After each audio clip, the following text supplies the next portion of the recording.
Приветствую всех, мои дорогие, на моем канале. Сегодняшнее видео посвящается прогнозу на данную неделю в период с 13 по 19 октября.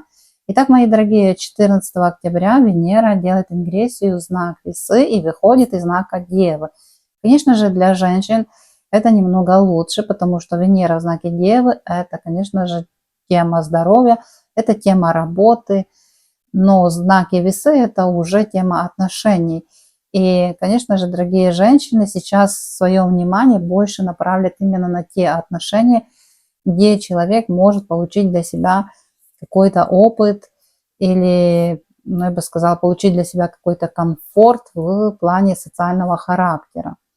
Ну и, конечно же, Венера – это про баланс, а Венера в знаке Весы – это двойной баланс, и очень важно действительно сейчас наблюдать, где у нас, в какой сфере жизни происходит дисбаланс, где мы проявляем эмоции, где мы, возможно, тратим больше денег, чем, например, получаем, чем мы можем отложить, идут большие расходы, значит, где-то у нас там идет дисбаланс, потому что если на чем-то мы концентрируемся, что-то для нас важно, то Вселенная всегда нам покажет противоположное, потому что если мы сами не соблюдаем баланс, то Вселенная, создаст этот баланс за нас. Ну и, конечно же, период с 13 по 14 – это тот период, когда Венера делает оппозицию к Нептуну. И в темах отношений, вот если вы входите в какие-то новые отношения, то если это отношения с человеком другой культуры, то, я бы сказала, еще возможно. Но если вы входите в какие-то отношения, вы думаете, что вы хотите человека спасти, или вы спасете человека, или вы измените человека, вот человек такой жертва, а вы спасатель, скорее всего, у вас ничего не получится, и в конечном итоге вы будете спасатель, то есть вы будете требовать спасателя в этих отношениях. Ну и не обманывайте себя в этот период в темах отношений, снимите розовые очки. И если действительно какие-то отношения разрушаются, то, возможно, пришло время поставить свою последнюю точку. То есть не поливайте то зерно, которое уже не растет. Ну и также не создавайте себе, конечно же, отдельные иллюзии. Если говорить о теме финансов, то у темы финансов будьте также внимательны, потому что мошенники не спят. И если вы делаете какие-то крупные, масштабные покупки, берите с собой специалиста, потому что есть риск быть обманутым, но также мы в этот период сами себя можем обманывать. То есть мы живем в состоянии какой-то иллюзии. Любого человека мы в этот период готовы идеализировать, и любого человека, и любую ситуацию мы видим совсем с другой стороны. То есть мы не видим реальности. И также в этот период с 13 по 14 Венера делает гармоничный аспект на Уран. Вот этот аспект нам показывает, что в любых вопросах, тема отношений, тема финансов, комфорта, то, что для нас очень важно, очень действительно важно идти из осознанности. Когда мы осознаем, что мы делаем. А если, например, в каких-то вопросах у нас нету осознанности, нету ясности, значит, мы пользуемся услугами того человека, который может дать нам эту ясность и осознанность. 15 октября здесь Венера делает гармоничный аспект Плутону. Аспект очень хороший, потому что он дает нам хорошие возможности решить какие-то масштабные вопросы, решить кризисные вопросы, взаимодействовать с людьми достаточно сильными мира сего. Это хороший период заключать сделки, переговоры. Но, мои дорогие, здесь Плутон стоит стационарный, потому что он выходит из ретроградности. И если в этот период вы получаете результаты своих ранее проделанных действий, то это хорошо. Для вас это хорошие возможности. Для вас это база, это укрепление, это баланс. То есть это получение результата. Но если именно сейчас данными вопросами вы занимаетесь, именно сейчас вы с кем-то хотите заключить какие-то новые сделки, я бы не советовала, потому что период стационарности у нас начинается с 12 по 18 октября. То есть это тот период, когда любое зерно, которое мы посеем, оно просто не взойдет. И вот знаете, вот этот период, когда Плутон выходит из ретроградности, но период с 12 по 17, это период стационарности, и очень важно, если вы разбираетесь с астрологией, отследить, где сейчас транзитом стоит Плутон и какими домами управляет.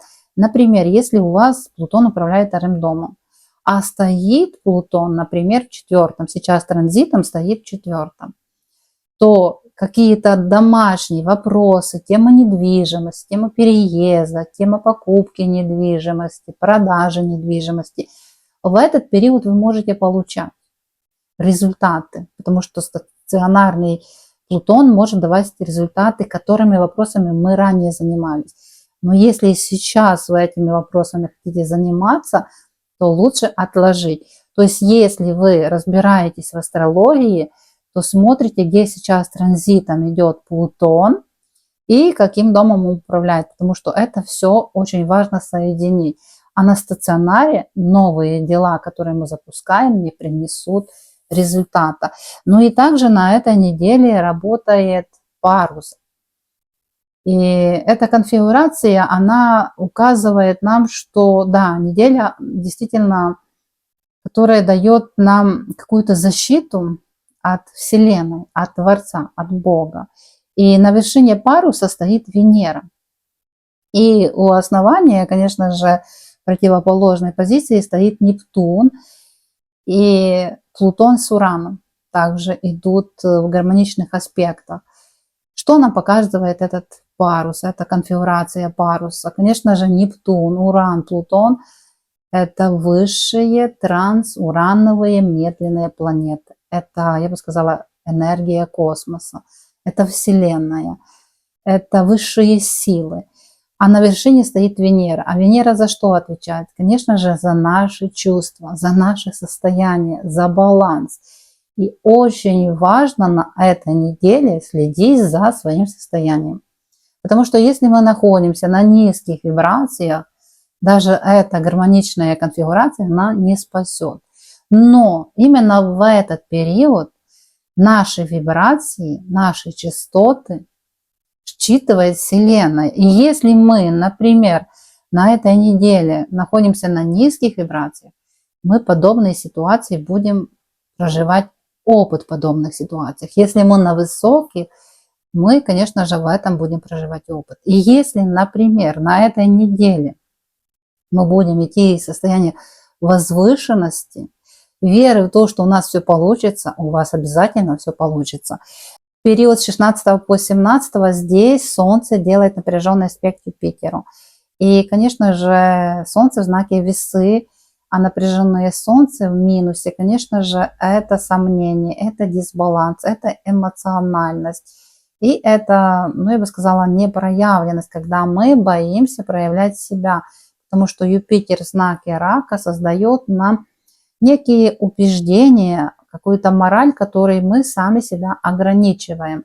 И в этот период очень важно проявлять себя, идти в социум, заявлять о себе, где-то себя приукрашивать, создавать статусность, не делить людей на умных и тупых, а наоборот взаимодействовать в этот период с социумом. Потому что когда мы проявляемся, когда мы издаем свое желание, то Вселенная подхватывает нас. И не надо создавать себе, знаете, вот какие-то ограничения в голове. Вот я вам расскажу хороший пример. Слушала одну женщину, когда рассказывала, что она переехала в большой город, и у нее было желание найти дом, где она будет проживать, ну, как бы снимать в аренду, именно в определенной цене. И когда через 2 года она рассказала об этом как бы своим коллегам по работе, что она снимает за такую-то цену и живет в этом доме, то ей никто не поверил. То есть это дом был в центре города и за смешную цену. То есть когда она искала, у нее не было страха внутри, у нее не было вот таких мыслей, что это невозможно, потому что она вообще не знала цены. То есть когда человек себя в уме не ограничивает, когда человек в уме не создает какие-то страхи, барьеры, то Вселенная также дает ему возможности без каких-то ограничений, без каких-то сложностей. Так что старайтесь в этот период действительно проявлять себя, заявлять о себе и не ограничивать, позволять именно себе большего. Ну и, конечно же, могут быть какие-то ограничения со стороны социума, могут быть какие-то правила, какие-то законы, какие-то инструкции, которые ограничивают именно в каких-то ваших вопросах, ваших возможностей и создавать дисбаланс. Но и также период с 17 по 19. Здесь Марс делает гармоничный аспект к северному и южному узлу, и Меркурий делает гармоничный аспект к северному и южному узлу. Конечно же, знаете, вот Марс – это наши действия.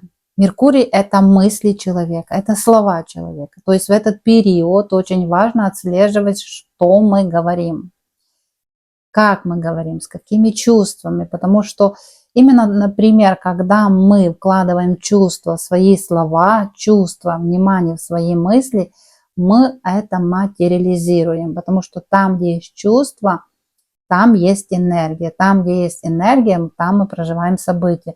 Также и с действиями. Если мы действуем на эмоциях, значит, это действие согласно нашей внутренней энергии. Именно такие действия и создают карму. И в этот период очень важно действительно отслеживать, на каких вибрациях мы действуем, куда мы направляем свое внимание, про что мы думаем.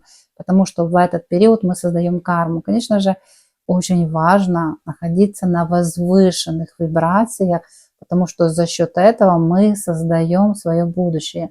Не находитесь в этот период, на этой неделе, именно в прошлом, потому что прошлое уже изменить нельзя.